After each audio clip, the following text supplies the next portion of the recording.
उत्तराखंड की सीमाएं केवल भूगोल की रेखाएं नहीं हैं, ये हमारी सामरिक शक्ति, सांस्कृतिक विरासत और सामाजिक ताने बाने की जीवंत पहचान है। इन सीमाओं पर बसे गांव दशकों तक विकास की मुख्य धारा से कटे रहे, जैसे देश की निगाहों से ओझल कोई चुप्पी साधे खड़े प्रहरी। पर अब भारत सरकार की दूरदर्शी और महत्वाकांक्षी पहल वाइब्रेंट विलेज प्रोग्राम यानी वीवीपी इन गांव के अंधेरों में विकास का उजाला लेकर पहुंच रही है। यह सिर्फ एक योजना नहीं बल्कि सीमांत भारत को सशक्त, स्वावलंबी और आत्मगौरव से भरने की राष्ट्र नीति है। इसी को लेकर देखिए हमारी खास रिपोर्ट।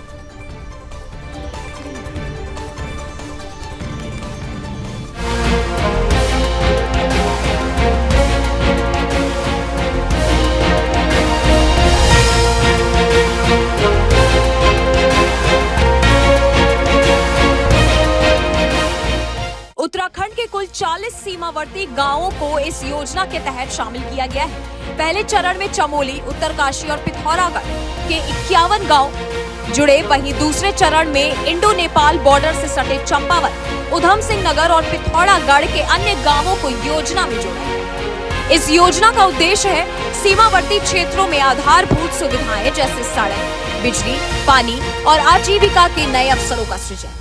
केंद्र सरकार ने पहले चरण में 8.7 करोड़ रुपए की पहली किश्त जारी कर दी है। पिथौरागढ़ में 100 करोड़ रुपए से अधिक की लागत से 5 सड़कों का निर्माण कार्य युद्ध स्तर पर चल रहा है। यह न केवल कनेक्टिविटी बढ़ाएगा बल्कि सुरक्षा और आर्थिक गतिविधियों के लिए भी संजीवनी साबित होगा। वाइब्रेंट विलेज प्रोग्राम जो है ये बहुत ही भारत सरकार की एक अति महत्वाकांक्षी योजना है। जब इसका फर्स्ट फेज स्टार्ट हुआ था वाइब्रेंट विलेज 1, उसमें इंडो तिब्बत बॉर्डर जो है उनको सम्मिलित किया गया था, जिसमें उत्तराखंड का चमोली डिस्ट्रिक्ट, उत्तरकाशी और पिथौरागढ़ डिस्ट्रिक्ट के 51 विलेजेस लिए गए थे। फिर उसके बाद वीवीपी 2 भारत सरकार ने दोबारा लॉन्च की है। उसमें सभी बॉर्डर जितने भी भारत के साथ सभी देशों के मिलते हैं उनको सम्मिलित किया गया, तो जिसमें हमारा इंडो नेपाल बॉर्डर भी सम्मिलित हुआ है। इसमें पिथौरागढ़ के कुछ और चंपावत और उधम सिंह नगर के कुछ विलेजेस चयनित हुए, 40 विलेजेस चयनित हुए हैं। तो इस योजना का मेन उद्देश्य यह है कि बॉर्डरिंग विलेज को सैचुरेट करना, इंफ्रास्ट्रक्चर से भी, और लोग भी वहां पर रहें, उनको वाइब्रेंट बनाना, लाइवलीहुड एक्टिविटीज जनरेट करना, वहां पर सड़क, बिजली, पानी सब पहुंचाना के उद्देश्य से योजना शुरू की गई। वीवीपी 1 में हमने बहुत सारे प्रस्ताव, लगभग 500 से ऊपर प्रस्ताव भारत सरकार को प्रेषित किए थे, उसमें से कुछ सैंक्शन हुए हैं। तो फर्स्ट फेज में हमारे 8.7 करोड़ की हमें किस्त भी मिली है, जिसमें कार्य चल रहे हैं।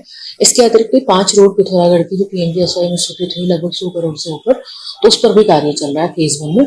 फेज 2 में अभी जो है उसका मेन फोकस पूरा डिजिटाइजेशन पर है कि सभी जितने भी हमारी DPRs बनेंगी, जितने भी सब चीजें बनेंगी वो डिजिटल मोड में ही बनेंगी और वही सैंक्शन होंगी, और उनकी मॉनिटरिंग भी डिजिटल मोड में ही होगी।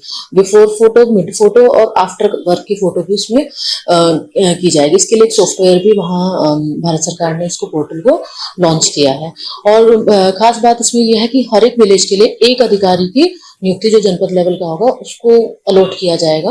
वहां पर गैप एनालिसिस होगा कि क्या कितनी हमारी सरकार इंफ्रास्ट्रक्चर वहां पर है, क्या गैप्स हैं, उन गैप्स को देखते हुए फिर वृहत एक योजना बनाई जाएगी।